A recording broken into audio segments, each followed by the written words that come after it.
Everybody's got the same basic wiring, regardless of the age, gender, or ethnicity. Terrorist leaders, these are still human beings. Hostage negotiators know how to get in and cause an actual productive dialogue, or at least you're going to think it's a productive dialogue. You said the most dangerous negotiation is the one you don't know you're in. I know what chemical changes are going on, and the minute you articulate what's in the other guy's head, that's how we get in the side door. Nobody in my company tries to get anybody to say yes. I'm going to get you to say no because I know you're going to react differently. You instantly begin to think about how to make something work. Everybody you talk to could help you if they felt like it. We prosecuted Muslim terrorists in civilian court. Nobody got killed, nothing blew up, and the vast majority of our witnesses were Muslims who were testifying voluntarily against other Muslims. So how do we do that? By seeing things from their point of view. Don't be in such a hurry to lay out your case. Be in a hurry to hear the other side out. Then you begin to connect with people on a human level. We said the goal of the negotiation is not to get the other side to say yes. The goal of the negotiation is to get the other side to go, that's right.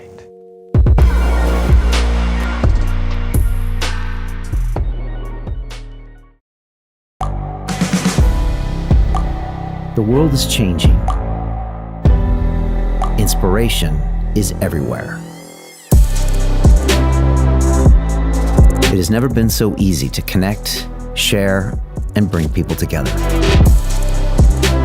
We're learning from others and finding the best in ourselves. Challenging our beliefs. Sharing our vulnerability. Overcoming our fears. Transforming ourselves so we can transform the world. How far can we go? This is London Real. I am Brian Rose. My guest today is...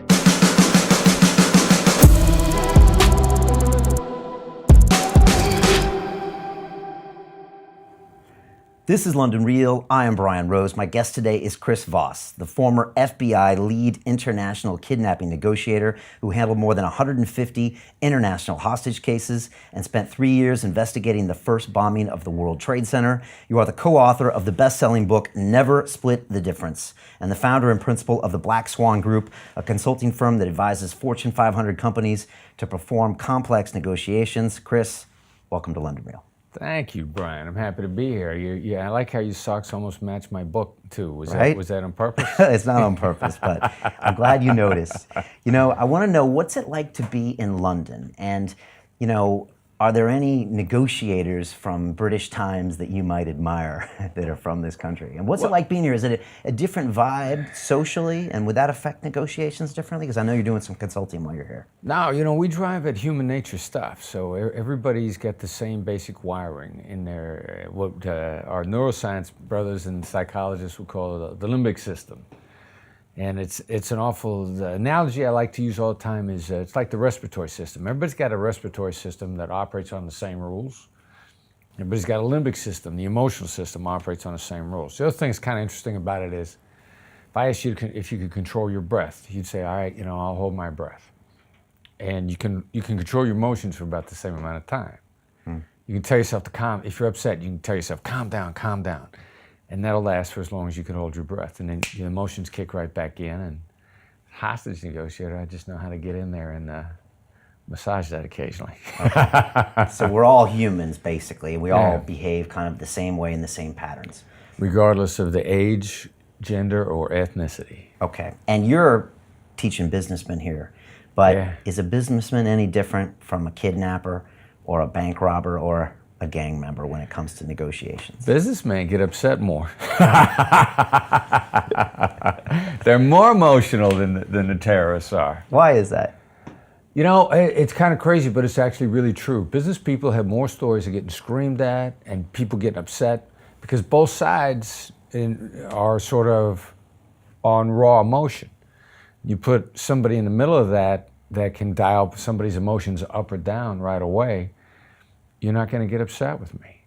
And so hostage negotiators know how to get in and cause an actual productive dialogue, or at least you're going to think it's a productive dialogue, immediately you're going to feel listened to. People yell because they don't feel like they're being heard. Like, my first job is to make you feel like you're being heard, so you can stop yelling. When people yell and swear, is that because they don't have power? Is that kind of a sign of weakness sometimes? Like, when I see parents yelling at their kids, it's almost a sign that they're not in control sometimes. Yeah, well, it's all fear. It's all fear-based. They're afraid of something, one way or another. You know, a parent yells at their child, it's more they're afraid that their child's going to be on the wrong track, and they got a vision in their head of disaster. If this child keeps this behavior up, you know, you're not going to learn, you're not going to be educated, you're not going to get a college degree, you're not going to do this, you're not going to do that. The human brain is wired to be overly negative. Okay. And so one way or another, that's what causes this. Or if I yell at you, it's not because I feel powerless, but because I feel urgency. And it's something as silly as if you start yelling at me, the first thing I might say is, it sounds like this is really important. Well, that was the first message you were trying to get across, right, that I needed to understand it was important. So you'll immediately calm down. Okay, gotcha. Nice. All right, and I know we're going to go through some techniques and some things that people can use in their everyday lives, because you said the most dangerous negotiation is the one you don't know you're in. Right. And we're in negotiations all the time that we're not aware of, right? Yeah. I know I'm definitely in negotiations with a lot of people at times that they're not aware of. And so I want to talk about that. I want to hear about your history with bank robbers and kidnappers. But I wanted to kick off and talk about... Bank robbers. We got to talk about my in-laws? Oh, yeah, we'll talk about them too, right? And kids as well, right? Probably tougher. I wanted to kick off and talk about Trump with Kim Jong-un in North Korea. I know you wrote an article about that, but I wondered if you could just break down what you see as the negotiation tactics between those two gentlemen, even over the past year. And I know you wrote an article about it, and maybe you can even say what you see as with Trump as a negotiator. Again, we've never really had an American president who was kind of a businessman first, so it's a different angle, different priorities, different unknown unknowns as you talk about. What did you see him doing, successfully or unsuccessfully? Well, yeah, I was a little surprised initially, at all the name calling early on, and the fact that it ended up in such a good place. Okay, so he called him Rocket Man, and Kim called him kind of irrational and stuff. That surprised you? That didn't seem like a tactic? That it ended up in such a great place. Okay. But then, now that we're looking at it, I mean, both of these guys are sort of the classic aggressive negotiator. Okay. The world kind of splits into three types. One of them is a natural-born aggressive/assertive. That happens to be my default type. Okay, aggressive assertive is one type. Right. And the other two are? Well, it's fight, flight, make friends. The caveman response to threat was if the caveman saw something he didn't know what it was, he's either going to fight it, he's going to run from it, he's going to try to make friends with it. Those were the three cavemen that survived. Okay. That's how our emotions are wired. And those are the three kind of types of negotiators Three as types well? of negotiators. Okay. And Fight, flight, although... Some would say fight, flight, mate. Right. But we fight, flight, make friends. Okay. And Trump's a fight guy. I'm a fight guy. That's my natural born type. The other thing too is the world splits pretty evenly into thirds. No matter whether you're Asian, whether you're African, whether you're a Latino, wherever you're from, the world splits pretty much evenly into thirds. We've seen it enough, we've tested it enough that we're pretty satisfied with that. Okay. Is it most likely that two people involved in a high-level negotiation won't be the flight type, or it could be the flight type? If the world breaks evenly into thirds, then only one out of three times is your counterpart going to be the same as you. In government, most are not fighters. Heads of government, most of them are make friends or flight. Analysts, very analytical. They see conflict as something to be avoided. Even our leaders? Most government leaders are avoiders. They got there by compromise. They're thinking about their career, their image, long-term things. Right. Okay. So it's already rare that we got a president that's the aggressive one. That's an aggressive, yeah. Okay. We've had a few in the past, but not with the same exterior. I mean, Ronald Reagan was a fight guy. Right. But more Teddy passive. Roosevelt, fight guy. Speak softly, carry a big stick. If you're talking about carrying a big stick, you're a fight guy. Okay. All right, so watching these two behave, it started off with the name calling, then we had kind of a meeting that was on, then it was off, then it was on. You saw the way they behaved with each other, and then you saw the way they both concluded it afterwards. What are some of the elements you see there in negotiation? Well, not just the elements in this negotiation, but it's also a preview of the future in a number of different ways. They got into details right away. I mean, I think both sides realized that if I let this get too far out of control, if I let the other side start to backtrack and renege on promises or not follow through, this is going to go bad and I'm going to look stupid. Right. And I saw President Trump and his crew, his team of core advisors around him, Mike Pompeo, the other people that I think he's listening to on this. I think Mike Pompeo is one of the main ones. They realized that this could go bad in a hurry, so they're not going to let it get an inch out of line. And that's why he initially said, this could go bad. If they don't follow through, we're not even going to go to Singapore. He's signaling the other side, look, don't backtrack. I'm not even going to show. And he also said, look, I'll know in the first few seconds that I'm there whether or not it's going to do any good. Okay. What he's signaling to the other side, like the minute we think this is going sideways, we're not going to let you make us look stupid. We're telling the world that we're ready to back out of this in a heartbeat if you don't follow through, if you mess around with this at all. Which I think in this instance, it's a great focus on implementation, and it'll be the one time that we have the best chance at causing North Korea to stick to their promises. Okay, so that's a good tactic on Trump's part. I think it's phenomenal. Because I'm it worked. blown away. If there was no meeting, we might have said differently, but an impressive tactic, but probably only one that he could have pulled off as an aggressive guy. Yeah, and also with this focus. I mean, previously, I don't know what's wrong with American presidents. They don't want to dignify the dictator by showing up and sitting down. They're worried about losing face, or then what they're worried about is a previous history of North Korea making promises and not following through with them. Yeah, they look stupid, and then the whole meeting goes in Kim Jong-un's favor. Yeah, it's all nonsense. Now, Trump has always been kind of this profile of, I'm an erratic guy. He's also got a big track record with his business and with buildings with his name on there. So he brings a lot of baggage to the table, maybe that is good for him. Is that something you think he calculates? Because if you're dealing with someone that's erratic, it can be an upper hand in negotiations, right? Well, he's erratic, but you might refer to him as erratic, but he's not without patterns.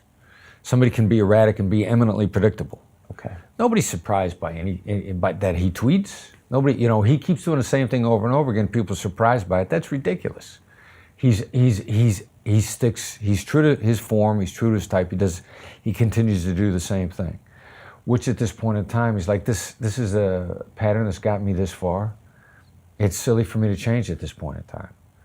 People wanted him to be a different guy as president of the United States. He's like, why do I change from my pattern of success up to now? That's just, in his thinking, that's silly. Yeah, and 2 years later, people are starting to think he's crazy like a fox. I mean, people are starting to admire what he can get done, even though no one agreed with or understood the politically incorrect tactics that he did it. But it's starting to look like there's a method to the madness.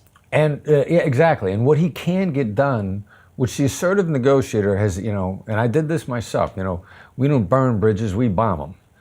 So, explain that. Well, aggressive assertive negotiator will have a tendency to hit a few home runs in a given area, and then no one will talk to them anymore. And then at that point in time, they can't since nobody will talk to you anymore, you can't make deals anymore. Okay. Now, what the advantage he's got in a foreign policy realm, and my prediction is, North Korea isn't going to be the only success he's going to have in foreign policy, because he goes to North Korea, he takes this approach, and he starts beating people around. But there's two things that's different than any other American president. First is, he's willing to get in there himself. So the other side wants to talk to the American president, and they're going to cut a deal in North Korea. Now, the Iranians are seeing this, and they're thinking, if North Korea can cut a deal with Trump, I bet we can too. Now, the other added element that people tend to ignore is no American president tries to do anything in foreign policy-wise until the second half of their second term. And every other country in a volatile area on the planet knows this. Right. I was in Ramallah, where the government for the Palestinian organization is, in 2008, right after Obama got elected. And the leadership there said, oh God, we hate this because it's going to be 6 years before anybody tries to do anything in the Middle East, because no American president will touch a foreign policy issue till the second half of their second term. What did President Obama do? Didn't try to do anything foreign diplomatically until the second half of his second term. Right. By then the relationship with Israel had been poisoned to the point where they're like, where can we go? We got to go to Iran. And then an American president looks desperate, and the other side knows that all they got to do is wait till the last minute and the Americans will capitulate because the clock is running out on them. President Trump is not sticking around, and he's not putting himself under any deadlines because he's got plenty of time. Right. So these guys know the clock is not working against him, but they're very encouraged because he's got the backbone to go into foreign policy in a big way early in his administration, and no other American president has done that. And I think Iran, even the Palestinians, everybody's going to be encouraged by that. Interesting. What do you rate him as a negotiator from 1 to 10? Well, he's a prototype classic assertive. Right. But is he good? He's good at that. Okay. He's good at the deals that it requires a baseball bat to get the deal done. But eventually people get tired of getting hit with the baseball bat. Right.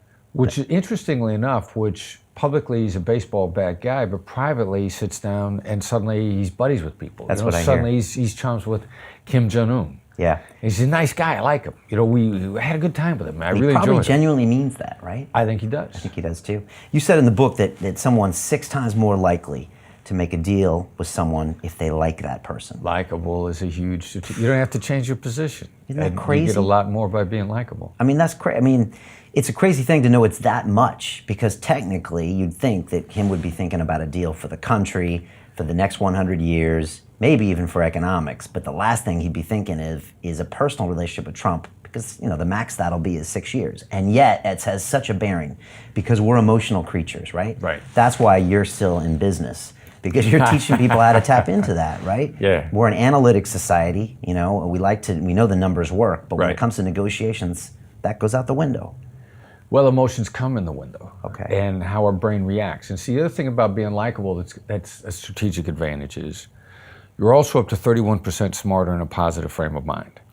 So if I'm likable, you're going to be in a better mood. And not only will you think of better ideas in our negotiation, you'll also be more inclined to put them on the table for me because you were smarter and you like me. So I'll be we're smarter gonna because I'm in make a better deal. mood. What's that? I'll be smarter because I'm in a better mood. Will, if I smile at you, Okay. So I hit your mirror neurons. It's an involuntary response. There's a chemical change in your brain, and your brain capacity actually increases. it just worked when you smiled at me. All right. So you're seeing some things now. The fascinating thing is when they finished, and you talk about this in the book as well, these concept of unknown unknowns. So when people go into a deal together and say it's something that's ultra simple, like I'm going to buy something at a store and the price is this and the product is this, and you think there's nothing else to negotiate about, when in fact there's all of this unknown territory that people can cut deals here and there, and people can walk out extremely satisfied even if they paid double, or extremely unsatisfied even if they sold the product. Kim wants to go back and said, I did this, and Trump wants to go back and I did this. But talk to me about this concept of these unknown unknowns, because they're motivated by different things, right? Right. Well, and it's really the unknown unknowns are the overlap of the unknowns. Now, what the hell am I talking about when I say that? Yeah. You're hiding cards. Every negotiation, I walk to the table, I get stuff I'm not telling you. Every negotiation. Every negotiation. Even with me and my kid trying to get him to go to bed. Right. Right. Right. There's stuff that you're thinking about that's valuable to you. Right. And same with him, the kid. Everybody. Yeah. Right. So I'm thinking that the last thing I want him to do is bang his head on the ground until it bleeds. So he's got a card on me. And then maybe he's thinking, if Dad could just let me watch the movie and go to bed, then I'd be happy to go to bed. And so we both have these maybe unknown areas, I don't know if I'm explaining that right, where if we knew that, we might be able to have power over one another or come to a better deal. Well, you're always thinking about what's coming in the future, too. Okay. Like you want your kid to go to bed because you want your kid to study, you want your kid to be healthy, you want your kid to play sports. Maybe you have a vision for where your kid's life is going. Your kid's got another vision, but there's stuff in there that there's an overlap of what kid likes sports. Kid wants to be happy. Kid wants things. Maybe the kid wants things in his life that he's already thinking about. As a little kid, he's imagined being an astronaut. Who knows what's in their head? But you want to know what's in their head because everybody's got something where they feel their life is going. What's the future look like? What do I hope for? What do I want to have fun doing? Okay, so you play about future expectations for both parties. And then we work our way back. Okay, not necessarily the present kind of short-term wins. You're talking about kind of the future. Yeah, why do you want your kid to get a good night's sleep? Yeah. guess it is. Because how it affects the rest of how it affects this week, how it affects their schoolwork, how it affects their life, how it affects how they interact with the other kids, how they socialize. I mean, you're always thinking about where's this going, what's this, what's going to happen, how is my future being built, whether it's you or your kid. Okay. So knowing that, when I go into a negotiation with anybody, how can I maximize that knowledge, whether it's about me or the other person involved? Well, I'm gonna try to tease out what's in your head about your future. Okay. You know, and then I need to know what you see in your head and where you see things are going. Okay. And I can't change that until I know what it is. And we've always got an overly negative view because that's the way we're wired. We can't help ourselves. And Daniel Kahneman won the Nobel Peace Prize in behavioral economics for pointing this out to the world, that we're overly negative. And how does that manifest itself? Lost things twice as much as gain. If I take $5 from you, it's going to hurt twice as much as if I give you $5. Right. Okay. And in business, 70% of buy decisions are made to avoid loss. But most businesses, I'm pitching your gain. Here's how this is going to benefit you. Here's how you're going to be better off. And your first thought is going to be like, here's what I stand to lose. Mm. And so I go in through that side door, and it's a much faster route because you'll do the deal with me as soon as I get rid of the obstacles. Okay. What are you afraid of? What are you worried about losing? We're talking to an energy company in Texas just a couple weeks ago. They're talking about, and as crazy as it is, they're still discovering new oil fields in Texas. One of the last big oil fields they discovered that was in 2008. I would have thought they stopped discovering oil in Texas 50 years ago. But 2008, one of the biggest oil fields they ever found in Texas. What does that mean? That means they're still buying land from Texas landowners. And this Texas landowner is not selling this oil company the rights to his land. And they're following this guy around. They're waiting for him in the gym. I mean, they're trying to show him that they can be trusted. What does that mean? They're trying to overcome mistrust. But they're pitching him with how much money he's going to make every step of the way, which is what every other oil company pitches a guy. And they were just hung around long enough that finally he got the message that they weren't a fly-by-night operation and that he could trust them, and they cut the deal. But now that they know taking my approach, instead of taking 6 months to get past his mistrust, we can get him past that mistrust in a week. How? By saying right off the bat, you know what? We probably seem like everybody else that's pitching you these get-rich schemes. And from your position, we got to be hard to trust because we look like everybody else. Because that's exactly what he's saying in his head. Right. And the minute you articulate what's in the other guy's head, then all of a sudden they go like, something about you I like. I don't know what it is. And that's how we get in the side door. Right. I think you say if you try to call out a negative that's not there, you won't plant it, which is I think you're saying there. But if you try to deny a negative that's not there, then you plant that thing. The 2 millimeter shift. And it's crazy because everybody's used to denying negatives. Because that oil guy, if we hadn't taught him, he might have said, you know what, I don't want us to look like everybody else. I don't want you to think that we're like every other salesperson. Right. And that's when the guy goes, you're denying it. You must be like them. Right. Otherwise you wouldn't deny it. The gut reaction is you deny what you're afraid of. But when you say, you know, we probably look like everybody else, then now suddenly I look accountable to you. I look honest. I look fearless to you. What's the next statement after you say that? We probably look like this big oil company that wants to come in and muscle you over and squeeze you out of a good deal. What's the next line after that? Well, then it's a little bit of a dance at that point. Right. And my next line is this. I got to shut up. I got to read you. I got to let you react. You're going to tell me one or two things. Either I'm on the right track and you need to hear more of me diffusing the negative, or you're going to relax a little bit and you're going to like, I don't know. And then you're probably going to say, look, here's what's important to me. Everybody else wants a 99-year lease. You know, I got kids I got to worry about. All right, you know, I've just opened a trust that I'm moving my assets into. You're going to tell me what you need to make the deal. Okay. And at that point in time, Now the next thing you're going to do is you're going to watch me to see if I actually listen to you. Right. There's an article that I saw a few years ago. The guy in charge of marketing for Facebook said he hated dealing with people from Hollywood because they all sit down, they say, what's keeping you up at night? And then don't listen to the answer. Right.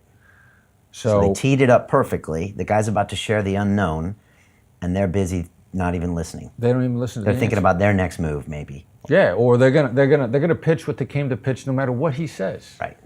Okay. Interesting. Talk to me about silence and the use of silence. You just used it there on me. Right. But sometimes it's not the right thing to do because people, they react differently to silence, right? Well, yeah, we got to watch how we react to silence. There's some relationship-oriented people, they signal anger by giving somebody the silent treatment. So they will misinterpret silence, and they will say silence. The other side's mad. They're upset. I got to talk. When in fact the other side might be trying to think. So silence is a dynamic. In order for it to be effective, hence the term effective pause, you got to read the other side in the moment.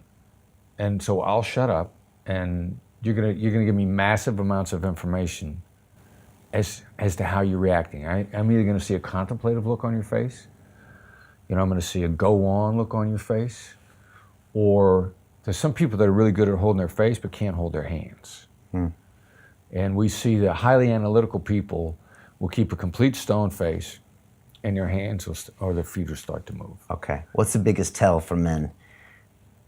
Tell is context.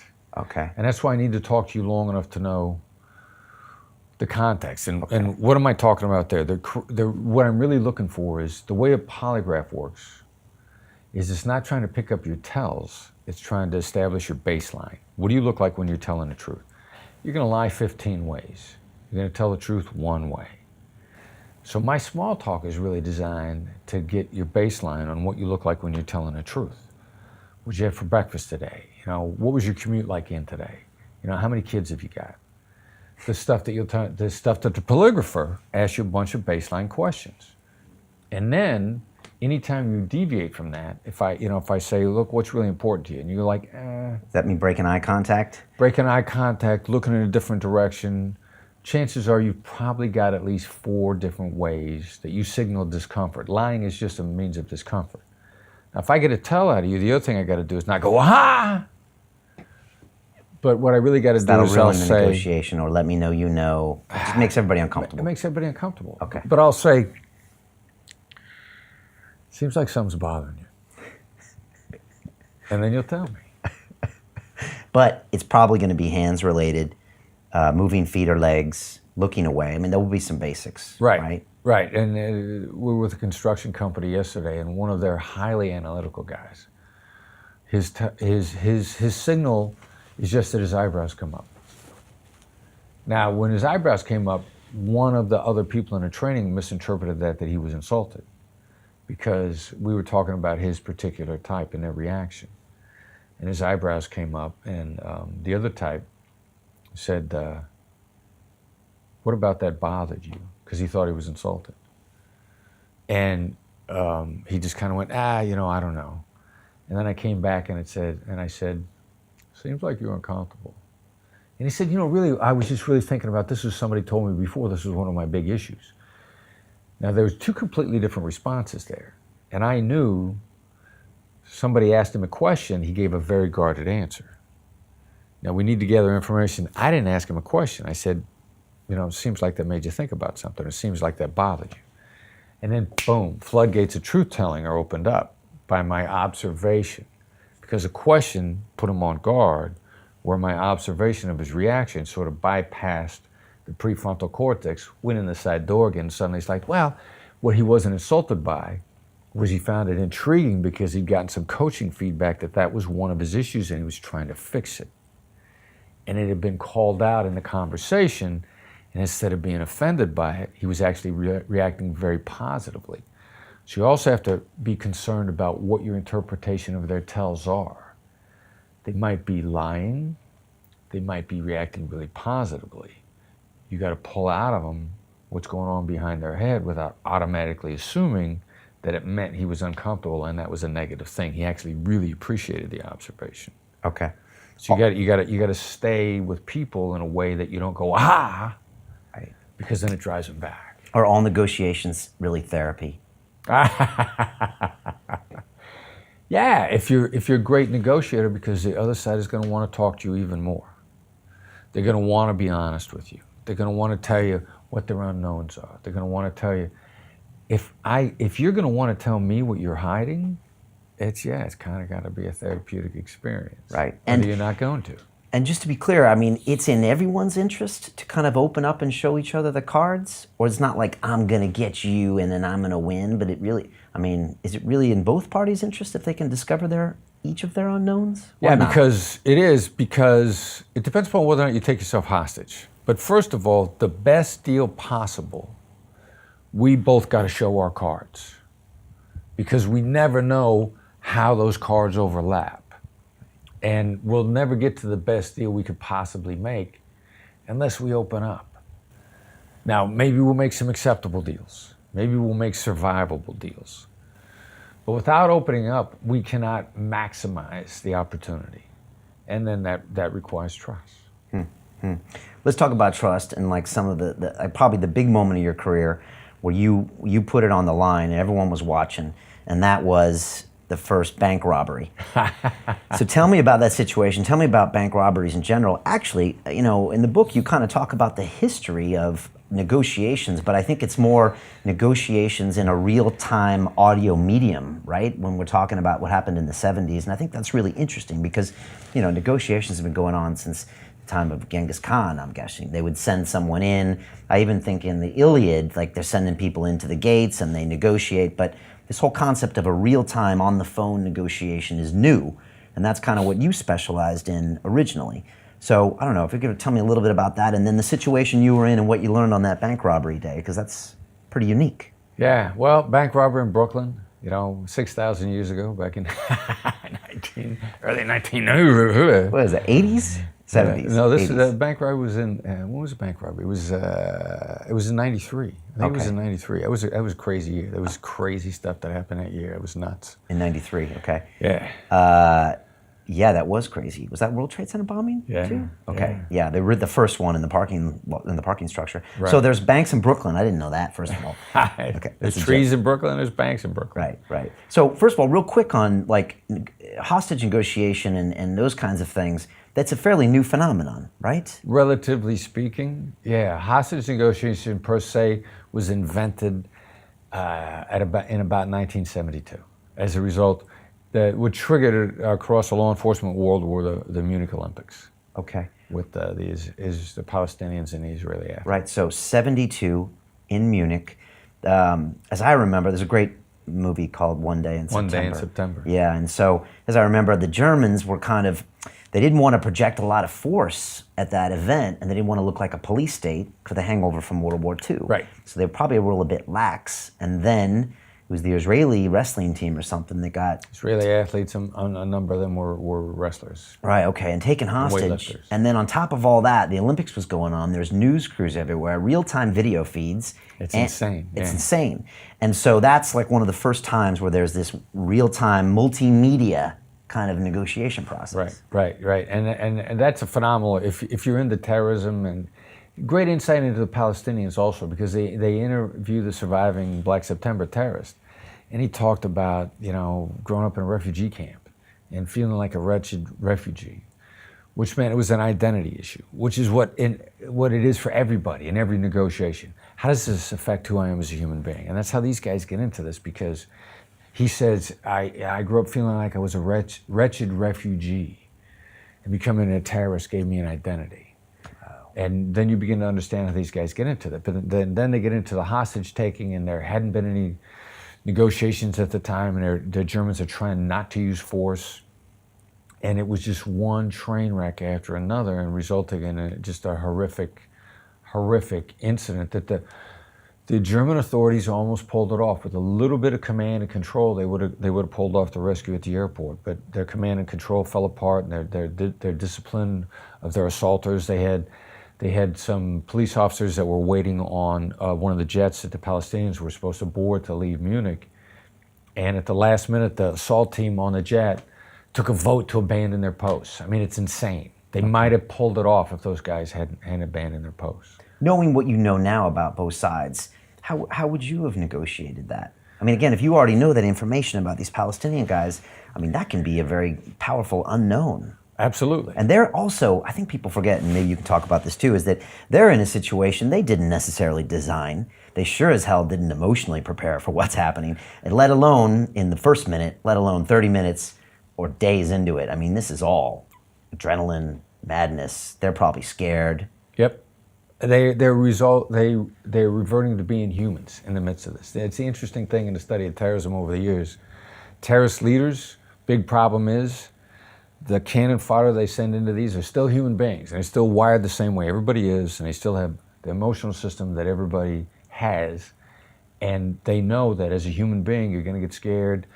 You can't override that system. It's going to continue to function, and that's exactly what happened to those guys. They thought they were going to get out of there, and in fact, some of them did.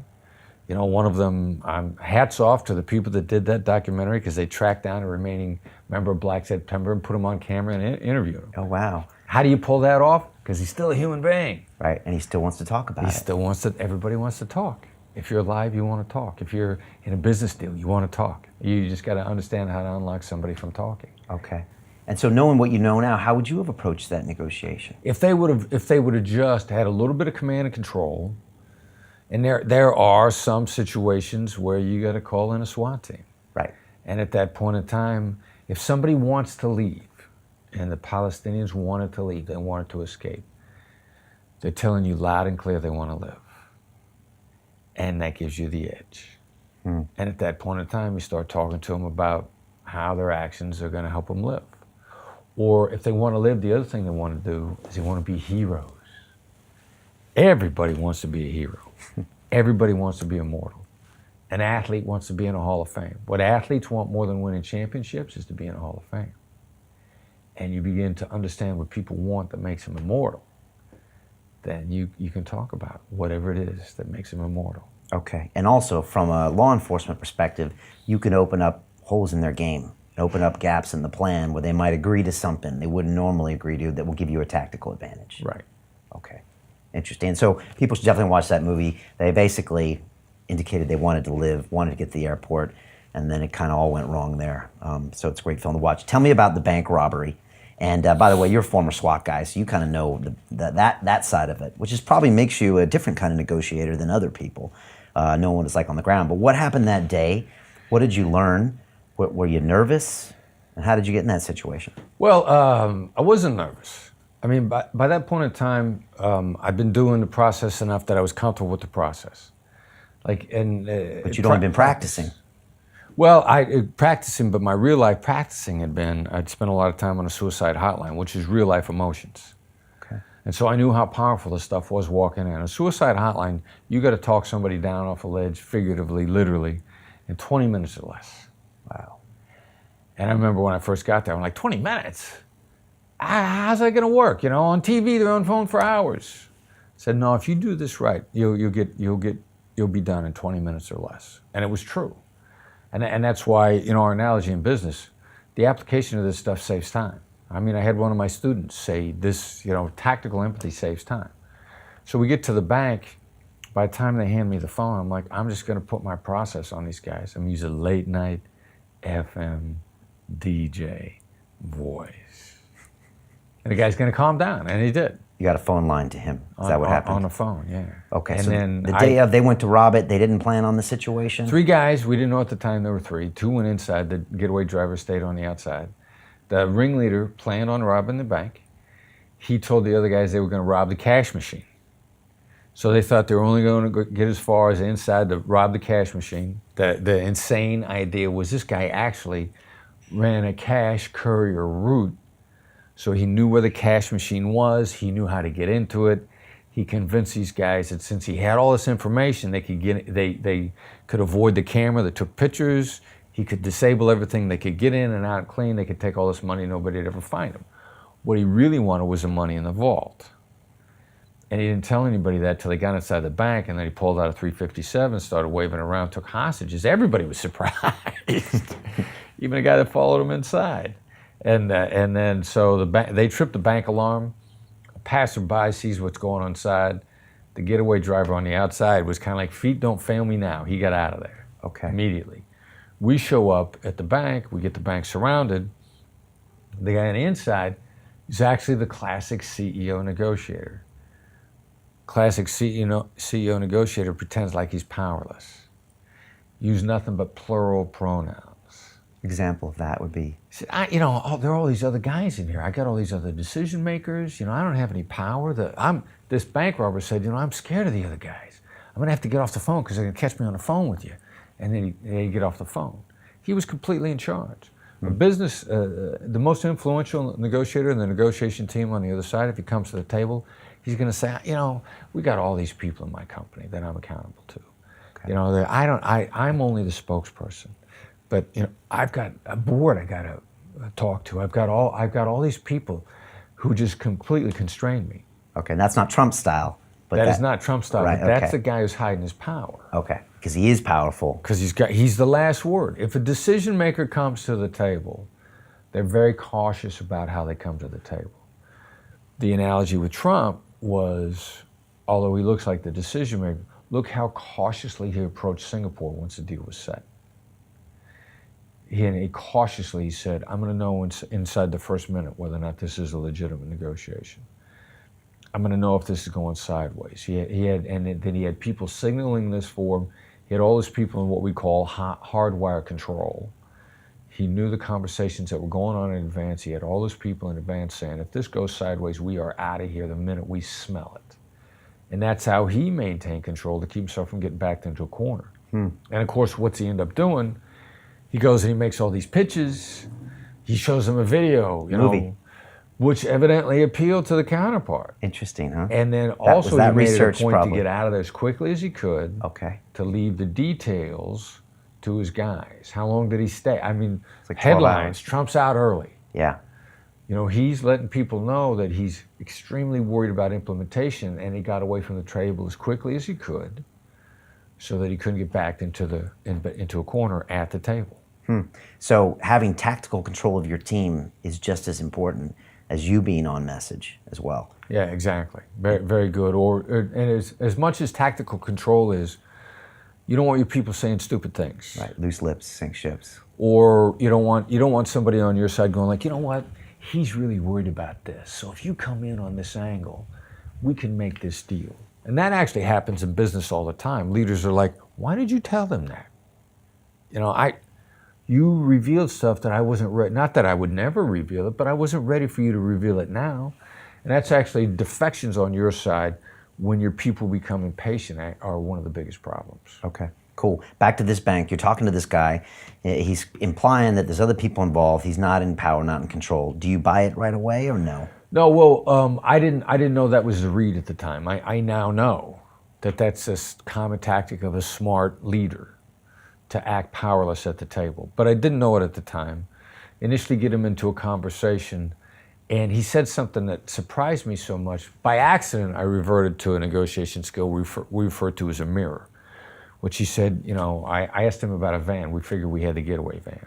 He said, we got a van out here. And he said, you chased my driver away. And I was so startled by that, I went back to my training and I just said, we chased your driver away. And he said, yeah, well, when he saw the police, he cut and run. I said, he cut and run? He said, yeah, the guy's, he left. I said, well, what about the van? He said, we only have one van. I said, you only have one van? He said, we have more than one van. And he just started inadvertently, a highly controlled guy, the mirror triggered some inadvertent responses. So you're basically, people don't figure out what's going on there. Chris is repeating back to him the last 4 or 5 words he said. Right. But you're doing it in a way where it actually sounds like a genuine question, but it's making him open up more. For whatever reason, it hits the brain where people go on. Okay. And it's actually it works better than saying, what did you mean by that? Like at this point in time, I never ask anybody, what did you mean by that? I'll just repeat the words I'm not clear on, and they'll go, yeah, well, this is... To continue watching the rest of the episode for free, visit our website londonreal.tv or click the link in the description below.